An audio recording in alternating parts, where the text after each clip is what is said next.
L'union entre les deux conjoints doit être la triple union de l'esprit, de l'âme et du corps selon Thessaloniciens 5, 23. Notre personne est composée de 3 parties.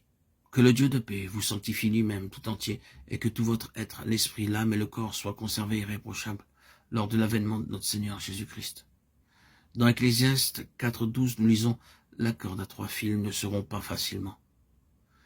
L'Éternel, Dieu forma l'homme de la poussière de la terre, il souffla dans ses narines un souffle de vie, et l'homme devint une âme vivante.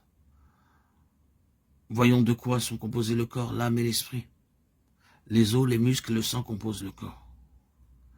Les 3 composantes de l'âme sont l'intelligence pour penser, apprendre et comprendre, l'émotion pour aimer quelqu'un, comme nos parents, nos frères, nos sœurs, notre mari ou notre femme, nos amis et notre parenté.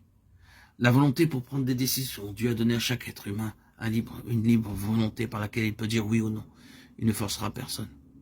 L'esprit est également composé de 3 parties. Tout d'abord, la conscience ou la voix intérieure qui nous avertit avant de commettre un péché en pensée, en parole et en acte. Nous devons tuer notre conscience avant de commettre n'importe quel péché.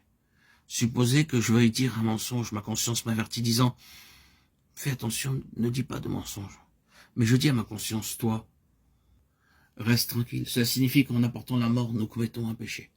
Ensuite, nous trouvons l'aspiration intérieure à connaître celui qu'on ne peut pas voir. Chaque être humain a le désir de connaître Dieu et son Créateur, où il est, comment le trouver. Enfin, nous avons l'intuition par laquelle nous vient subitement la pensée d'aller quelque part ou d'acheter ou de faire quelque chose sans en connaître la raison. Lorsque Dieu créa l'homme, il le créa à son image, à sa ressemblance, Genèse 1, 26, afin qu'il puisse avoir une communion ininterrompue avec le Dieu saint et bien-aimé. L'introduction du péché interrompit la véritable communion entre l'homme et le Dieu saint. La parole de Dieu déclare « Poursuivez la sainteté sans laquelle nul ne verra le Seigneur ». Hébreux 12, 14.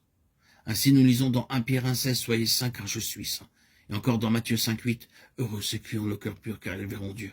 Ainsi il est évident que sans la sainteté, nous ne pouvons pas voir Dieu. Par le péché, la mort est entrée dans nos esprits. En tant que pécheurs, nous avons subi une perte sous 3 aspects. Notre esprit est mort, notre âme est enténébrée, notre corps est souillé, bien qu'il fût destiné à être le temple du Saint-Esprit. C'est pourquoi aussi longtemps que nous vivons dans le péché, nous ne pouvons pas ressentir la présence de Dieu, jouir de sa puissance, entendre sa voix, comprendre sa pensée. Nous sommes incapables de goûter sa vraie paix tant que notre esprit est mort. Parce que notre âme est enténébrée, nous faisons un mauvais usage de notre intelligence et de nos sentiments. Nous sommes très égoïstes et orgueilleux. Nous entretenons des pensées de haine, de colère, d'amertume, de jalousie, de suspicion et d'entêtement. Nous souillons notre corps en faisant un mauvais usage de ses membres. Dans Jean 4, 24, nous lisons « Dieu est esprit et il faut que ceux qui l'adorent l'adorent en esprit et en vérité. »